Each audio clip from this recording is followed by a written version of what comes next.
Record. We're recording.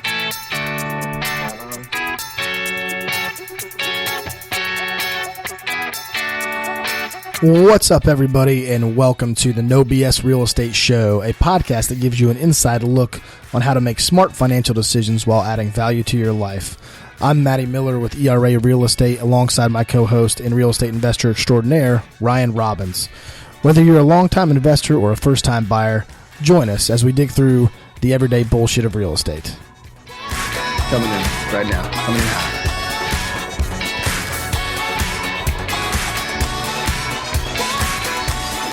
Ryan Robbins.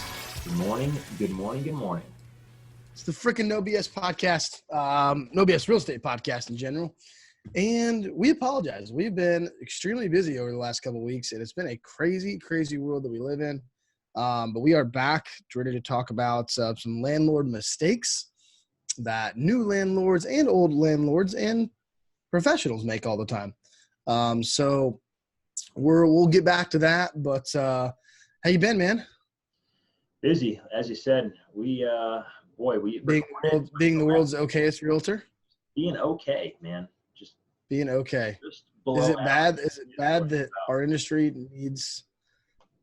Is it bad that that's what our industry needs? If we had more okay realtors, we'd probably be doing pretty good. People in general. It'd be a better place, right? Yeah. Oh, geez. Anyway. We both had some bachelor parties we were around last week, so yeah, it's been probably about a week and a half or 2 weeks since we really got to sit and record something here. Yeah, well, and then it was just probably playing catch up when I got back last week. It was just like I was gone for a few days, and it was like, oh my gosh, I'm so busy right now, and it's, if you can see my board back here, you can't really, but it's pretty full at the moment. So there's about 8 deals in the pipeline right now that I'm working on top of property management BS. So I'm going to sign up three new property management contracts last week. So I was like, shit.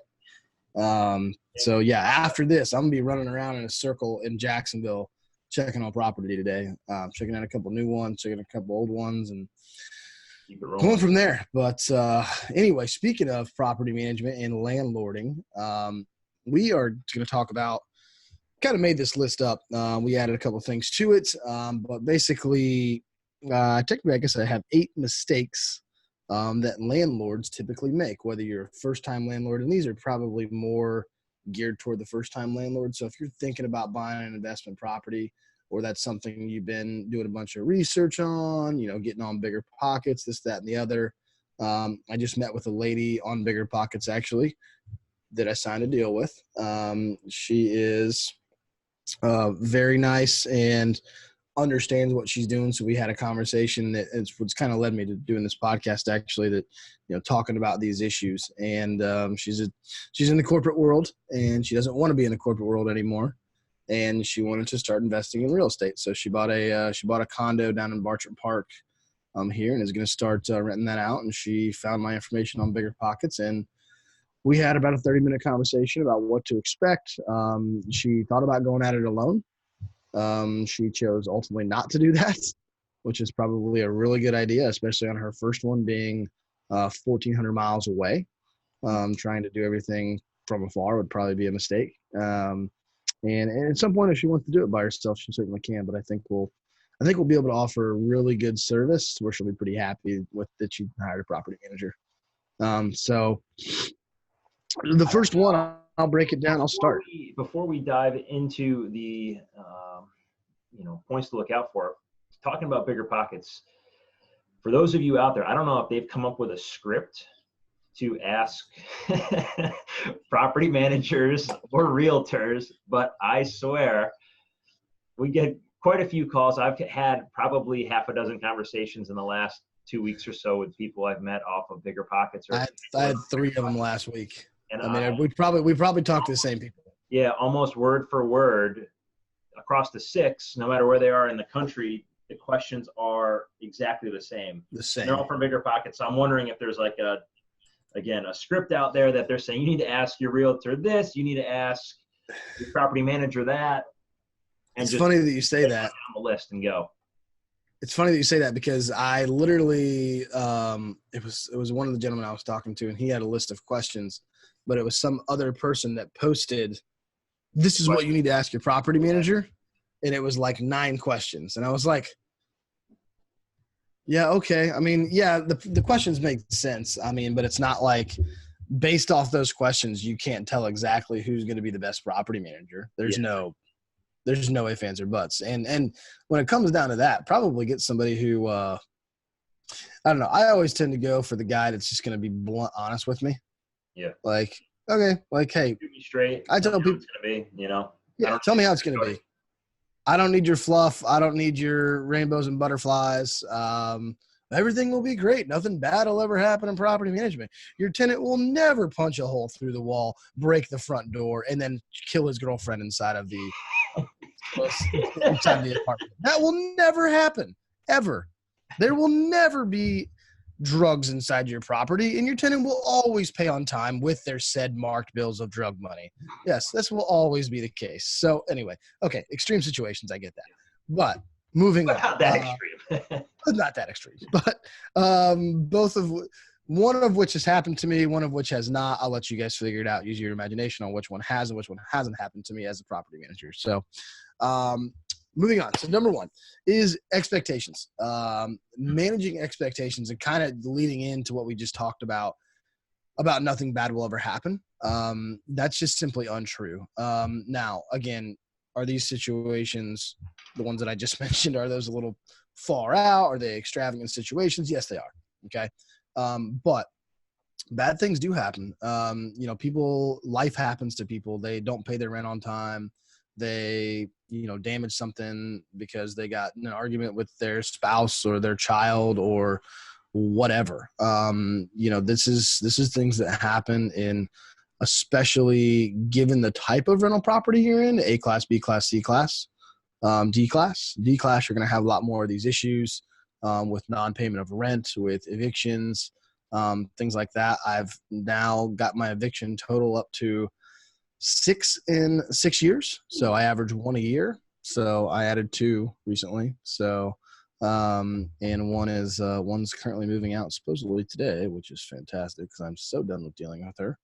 One of the things I was throwing in front of expectations is realistic. So realistic expectations. Yeah. Correct. And that's going to come down to doing your, it's probably going to cover a lot of what we go over here, but setting your criteria up front, figuring out exactly not only, again, what's realistic, but what is realistic for you and realistic for the area that you're investing in. Because that's one thing that I know you and I have talked about in the past, but we get calls from people that want to be in an A-class area and they want to be within walking distance of everything that the world has to offer. And they want, walking distance of a Starbucks and a Whole Foods, and I want to spend $90,000 to do it. Yeah. And probably not going to work out. $90,000 a year on that $90,000 I invest. You know the Whole Foods model, right? Like there's like guys that follow the Whole Foods model. Like if there's a Whole Foods within 2 miles, they buy. Oh, really? It's because Whole Foods does extensive market research on where to put their stores. Like as a chain grocery store, Whole Foods, now owned by Amazon, but they do an extensive market research on where to put these type of stores because there's only a certain type of people that typically go to Whole Foods. I'm not even one of those. I think it's too damn expensive. But that same statistic follows Starbucks as well. Yeah, same thing. So same kind of thing. But I feel like Starbucks is becoming more like McDonald's. It's on every fucking street corner, so it doesn't matter. But if there's not a Starbucks in the area you're investing, probably not your place if you start thinking about that legitimately. So anyway, managing your expectations, and we're going to go through some of that because we're going to talk about the next one is time. So expectations when it comes to your time, albeit landlording is a job and it should be a part-time job. Let's hope it's not a full-time job. But understanding that you're going to have to take calls late at night, or emails or text messages or things that are very inconvenient for you. And understand that the tenant's going to get upset. You're going to have to calm them down. You're going to have to be a peacemaker. And when it's your money that you're spending, and this is kind of going to go hand in hand with financials, and when it's your money that you're spending, you tend to get a little bit more emotional than what a property manager does when it's not his money or my money. Okay. When a tenant's calling you and they're pissed off and you got to find out that you got to spend $4,000 to replace an HVAC unit, you're probably not real happy either. And neither is that tenant, because now it's 100 degrees outside and they don't have an AC. So tensions will probably run high on that phone call, which is one of the reasons why I suggest you probably hire a property manager to handle that crap, to where, hey, I can talk to the tenant and say, hey, you know what, we're going to get this taken care of. Just relax for me. Hey, well, go ahead and go to, I tell people, listen, in the summertime, I know it's going to be 4 or 5 days before we can get a new one in there. Like, end of story. Like, that's just how busy the contractors are. I'll say, listen, go to Walmart, spend $120 on a window AC unit. Okay. Put it in one of the bedrooms, preferably your master. Maybe it's going to be uncomfortable for a few days, but it will cool the house a little bit. Okay. You'll have one bedroom that you can sleep in. If your kids got to sleep in there on the floor, by all means do so. If you want to open it up and really let it pump, then let it go. I said, we'll basically reimburse them for the $120 window unit. Sometimes they keep it, sometimes they take it back. Yeah. So it's because it's only a little small box. They just throw it in the garage and keep it. So that's an example of one of the things you have to deal with. And as far as, touching on time as well, not only time that it's going to cost you once you have that property, but time to acquire that property. Again, it's not something you're going to make. It comes down to setting expectations. Don't think that you're going to make up your mind today that you want to become a landlord, you want to become a, real estate investor, and tomorrow you're going to find that property that's going to fit exactly what you're looking for. Understand that the time associated with finding exactly what you're looking for, it may take a week, it may take a month, it may take a year, but there's a lot of people. How many people we talk to on Bigger Pockets said, well, I've been researching this stuff. Well, how long have you been researching this stuff? Well, I've been reading books for about 3 years now. Think about how much time you've invested, and I'm not even using the term investment as in money, talking about time investment, understanding or doing your research on just buying your first rental property. Yeah. Well, that comes down to, analysis paralysis if you're doing that much research. But what I tell people, even I've got some buddies that, as we do this and they listen to stuff, they're talking about potentially getting their feet wet with it. And, I'm still 6 months or a year out from even thinking about it, but it's just something I've been considering. And I always say, look, if you're 6 months or a year out, it may take you 6 months or a year to find that first property anyway. Start now. Just analyze a deal, because now in 6 months when you're ready to start, you've already got a few under your belt, and you're going to be able to do that easier down the line, as opposed to starting in 6 months and now you've pushed yourself another 6 months or a year, and now you're 18 months out from today as opposed to 6 or 12. So transitioning to that, and I think the one major reason why people say time, and they continue to push back their deadline, hey, I'm going to buy this, I'm going to buy this, I'm going to buy this, 99% of the time, probably, and that may be a high made up statistic, but whatever, it really comes back to money. Yeah. It really comes back to what they don't have in their bank account or what they do have. People that do pull the trigger, they have saved enough money to where they have a buffer, to where, hey, if I make a mistake, it's not the end of the world, but it's going to be painful, but I can afford it. If you're trying to do this on a bare bones because you're trying to make a great amount of cash flow, in our market at least, and I think I speak for Ryan when I say this, in our market right now in Jacksonville, Florida, and we do talk about other markets around the country, but in Jacksonville, at one point, you could very easily cash flow property. In other words, each property that you bought was going to make you $300 or $400 a month. In our market right now, it's becoming very difficult to find true cash flowing properties. The market's gone up. The rent has leveled out a little bit, and it's just hard to do. You're not going to find a lot of stuff that's going to make you a ton of money each month. If it cash flows, it might be $150 to $200. That's your max. And even then, after you pay a property manager $100 a month, you're making $1,200 a year on the cash flow. So this game that we're playing has to become a long game. It's not a get-rich-quick scheme by any stretch of the imagination. And I think that's what some people don't understand about investing in real estate. This is a long 25, 30, 40-year process to make money throughout your career and use appreciation and inflation at times to your advantage, because the only thing that appreciates faster than the value of money is real estate.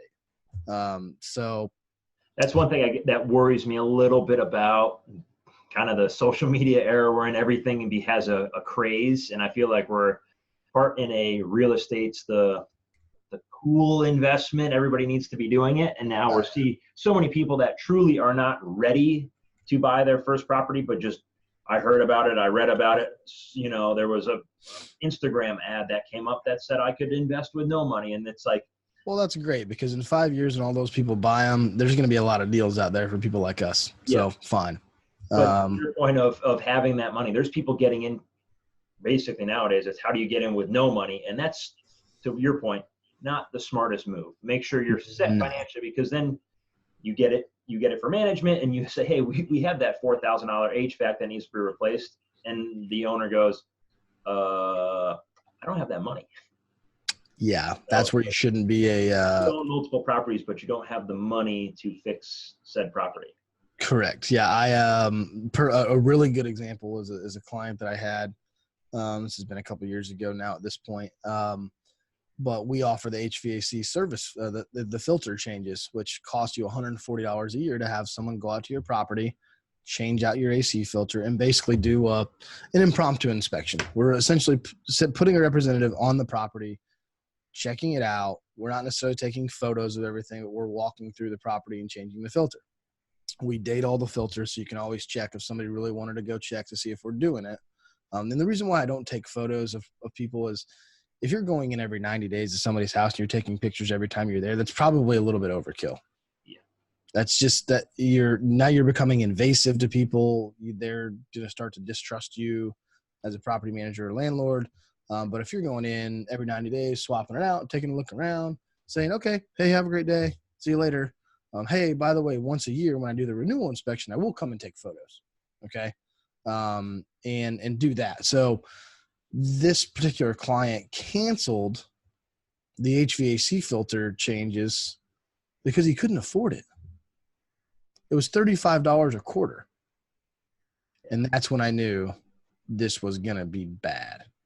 And I was like, oh, yep. So fast forward a year later, we ended up going through a long drawn out situation, and we fired him. Bottom line.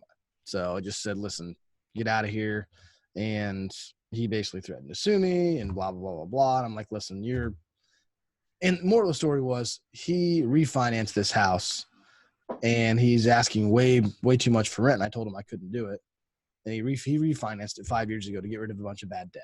Yeah. So now he's mad at me because he made a poor financial decision and he can't get what his house is worth, and he can't sell it either. So he's going to lose money every month until he can sell this house. But he's mad at me. He's going to blame me. So it's, again, managed his money better, Matt. You know. Yes, of course. Exactly. So it's clearly my fault. Yeah. So I'll hit 2 points here. One, because we kind of just grazed through it, which was going to be one of these 8, I guess we're touching on, but debt-free. So going into correct. Debt-free versus leveraging. So you and I have a little bit of a different opinion on this, I think. Maybe. Go. Yeah. So no, I was just going to touch on being debt-free as you're going into it, going to, again, help to not only have that money to purchase, because you're not going to have to be spending it elsewhere on, credit cards and other items like that are going to draw your, savings ability down. But again, when other items come up, not having any other debt you need to pay on is going to make paying the items you need to pay for that much simpler. So yeah, I'm a little bit more on the leverage side as opposed to, I think your probably thought process is, but I'm big on having as little debt as possible. I'll back you on that, because again, the less debt, the better. But also, I don't think that if you have a property that's worth $100,000, you need to have zero debt on that, because to me, I see that as opportunity to, hey, leverage some of that money out. I would now not leverage all of that, leverage a smaller portion so you're protected from any fluctuation. I'm more gonna fall in that like 60% leveraging. I don't Yeah. mind if you want to go. So if $100,000 house, you want to put 40 down on it. And the other side about that is that's another way to make cash flow. Yeah. Your cash flow is going to go up, but also you're going to be protected from market fluctuation, which correct is what ends up pinching people in the end. Where I think I've people leveraged way too much. The market shifts. Now I need to sell, and now I can't even get the amount out, to break even here. Yeah. And where people go in and they say, oh, I'm going to do a hard money loan. I'm going to do 15% down because you can do, there's some products out there than some banks that'll do 10% down on a non-homesteaded property for investors, especially if you have a pre-existing relationship with them. Yeah. So not overly a huge fan of doing that. I think that if you're going to invest, you invest with cash. And I think you have to have expendable income to invest, in my personal opinion. I don't think it's something you can go in and say, hey, I'm going to go do this and I'm going to go be so great at it that I'm going to make money. And then when it doesn't happen, you're screwed. Yeah. And then you're going to blame someone else, just like we said. Yeah. Now, did that person do that intentionally knowing he was going to rent that property later? No, he didn't. The other side of that is, again, landlords by mistake or landlord by necessity. When you were talking strictly investing, we're talking someone who is planning to buy a property specifically for the purpose of renting it out to another human being and or family. I'm not talking about somebody that bought a house for themselves, got transferred across the country and had to rent it because they couldn't. That's a totally different story. It's a different conversation. We're talking about people who are preparing themselves to be into the investment property game. So, we've hit on emotions, we've hit on time, we've hit on money, we've hit on expectations, we've hit on the debt-free versus the leverage side. One thing I want to talk to, and we can kind of piggyback off of this, is the maintenance side of it. We kind of hit on it earlier about the HVAC and not having the money to do it. Understanding that if you don't hire a property manager, maintenance is something that you're going to have to deal with. Whether you're from 1,000 miles away or 10 minutes up the street, that tenant's still going to call you at certain points and say, hey, I got a problem. What do I do? Okay. If you're not prepared to deal with those things, being a landlord is going to become much more difficult than what you thought it was going to be, because you're going to either not have time to go over there and fix it yourself. A lot of people say that, well, I'll just go fix things myself.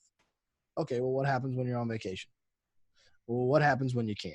What happens when it's above your pay grade because you don't know what to do? Because unless you were a general contractor at some point or had a license to do multiple different things, who knows what's going to go wrong in some of those properties? You don't know. And then on top of that, you're working a regular job too. Yeah. You're not just sitting at home waiting on the tenant to call with something wrong. If you are, then hopefully you have 50 properties that are all paid off.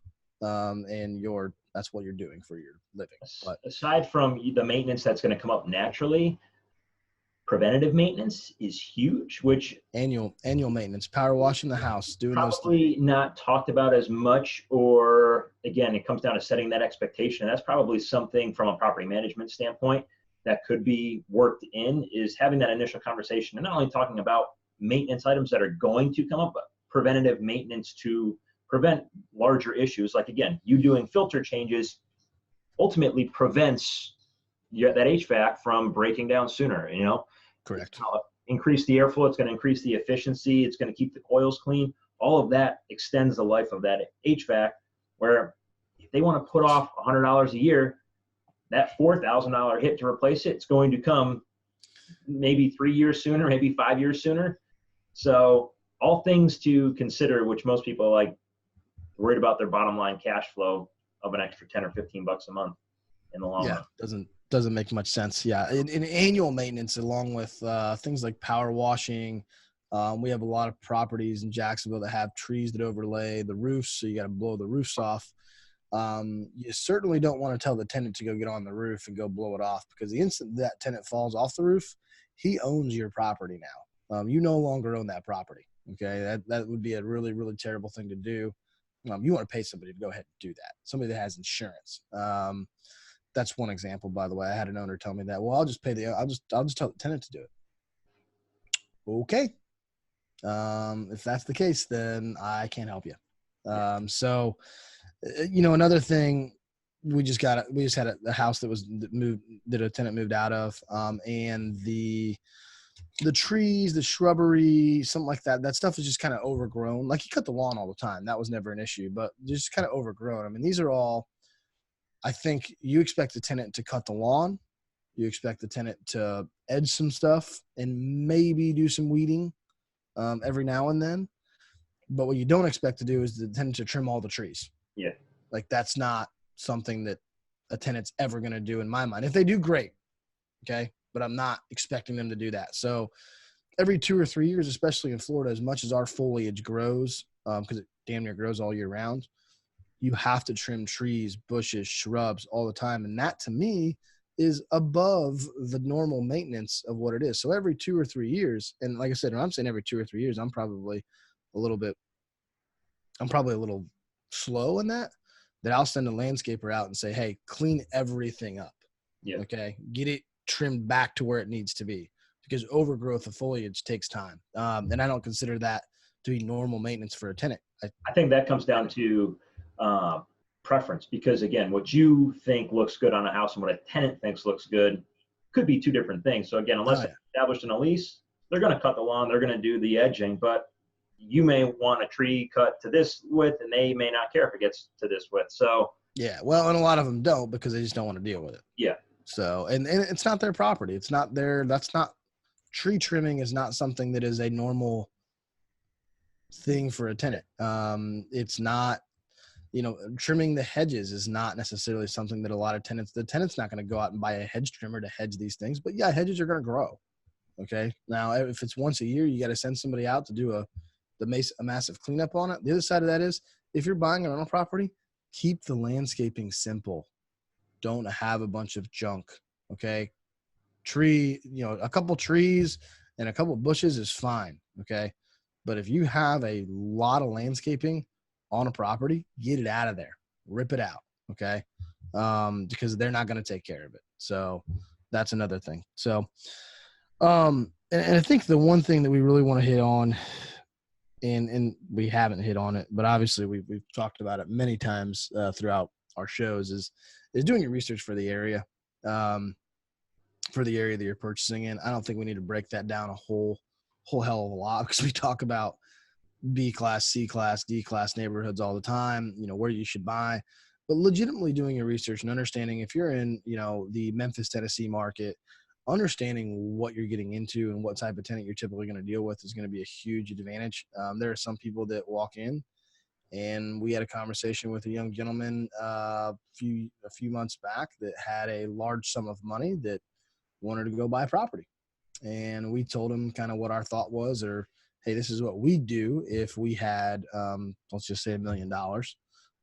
And we said, hey, I'd probably go buy 10 properties around $100,000, and I'd cash flow the crap out of them.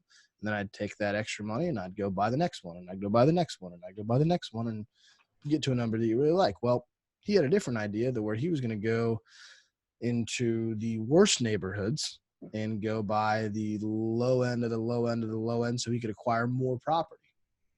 While that sounds, I have 25 of these properties. Why, if I can buy 25 of these, why would I buy 25 of these versus 10 of those? Okay, well, that's great. But he also bought 25 properties in the worst area of town, which is going to bring on headaches, problems. His appreciation probably won't get there like he expected it to. Needless to say, we didn't end up representing him as a client. But either way, he didn't want to necessarily do the research, or maybe he did do his own research, but he didn't want to listen to anybody else's opinion on what he should do. He was smarter than us, which is fine. So, but anyway, understand that whatever you do or whatever you decide to purchase makes sense for you. And I would highly, highly, highly suggest, including in your research, finding a local realtor who deals with investment properties that's going to give you an honest opinion. You may not like that honest opinion, and you may go do something else, but at least you did your research. If you fail, you can only blame yourself. But if you go in there blind and you don't do anything, and all of a sudden it ends up being a shit show, then you know why. This is probably a good segue into doing your cash flow analysis. Yep. So, or any analysis at all, I guess, when it comes to breaking down numbers on a property. So I get some crap sometimes from some friends of mine about how much number punching I do when it comes to reviewing a property. But all of this goes hand in hand with, one, setting your expectations, doing your research, and again, figuring out exactly what your potential expenses.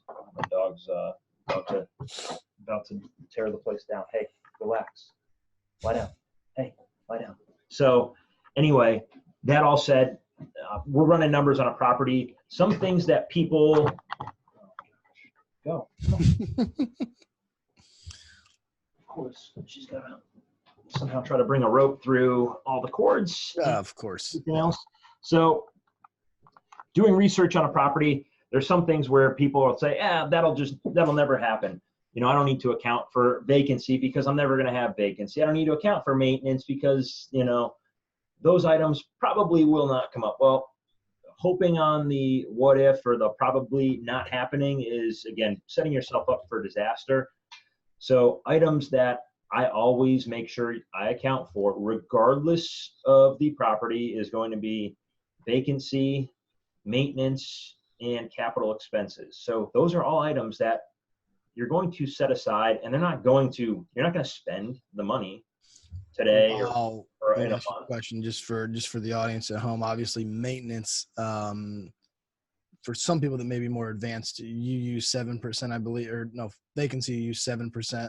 Yeah, so it depends on really what the property is and where it is. So on a single family property, I'll use somewhere between 6 to 8%, you know. Okay. Just depends on where it falls. Multifamily, again, if you've got 10 units, well, if one of those goes vacant, your vacancy rate is significantly less than if one is vacant. So 3% or something. May run it a little bit less on a multifamily. Yeah. Maintenance, I'll run at 10% typically. That's kind of just a standard. Then in capital expenses, some people would, so capital expenses are your larger items that are going to wear down over time. Something like your flooring, your HVAC, your roof. So it kind of falls into your maintenance, but the 10% is really your day-to-day maintenance. That's your leaking sink, your, light fixture, electrical switch something silly, like the small items that are going to come up naturally as you live.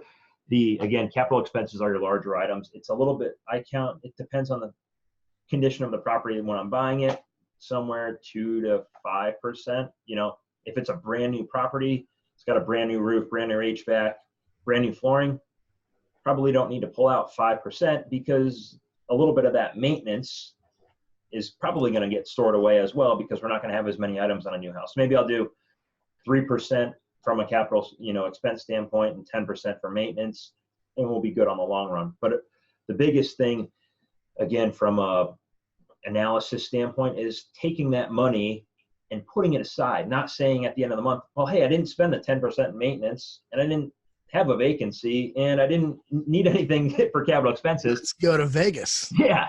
Now I've got an extra $200 here. Let me just go buy whatever, do this or do that, because now 2 months later, when you have that $600 expense, you've just spent all that money. You're good to go. So, you're good to go then. Yeah. I think a lot of people make that mistake. They get to a point where, like, oh, I'm not spending this money. I'm just going to go use it. Like, this is great. And then all of a sudden, wha-bam, tree falls on house, $2,000 hurricane deductible. There's your $2,000. Yeah. Right there. I typically like to bank up enough savings for like a 6-month nest egg, essentially. So if that property was vacant and I had all the expenses for 6 months, I want to have that stored away somewhere per property, Yep. So in 6 months on a $100,000 property, let's say, you need to have a solid $6,000. Yeah, probably would be a good number to have. Let's call it $1,000 a month. That's if it was vacant and you had to do work on it.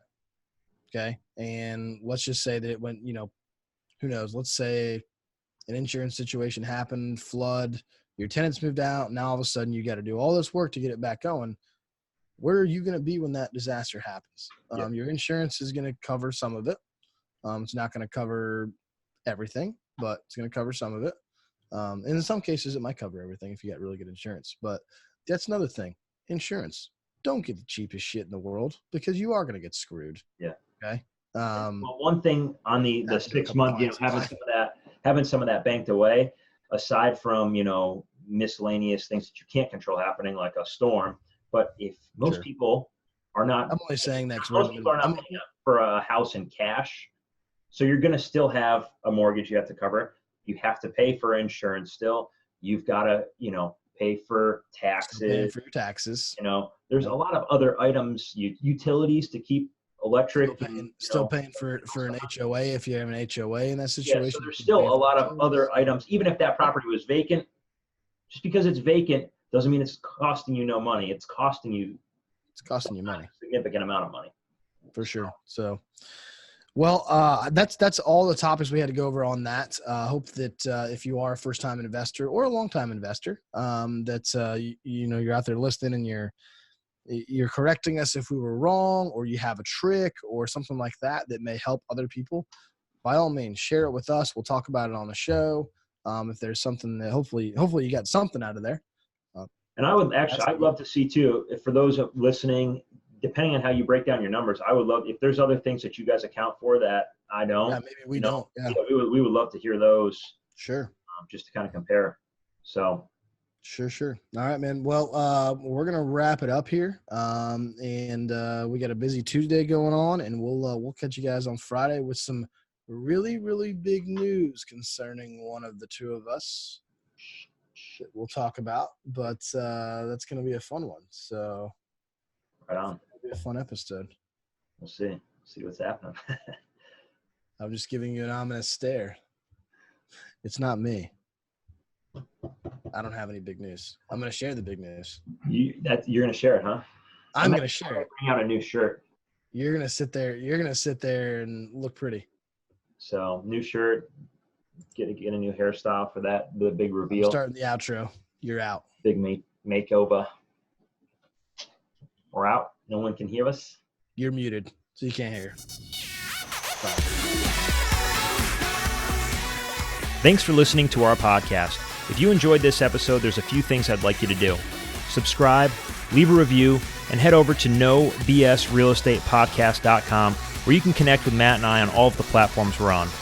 Also, if you could do us a favor, leave a message letting us know what you enjoyed about the episode and what you'd like to hear about going forward.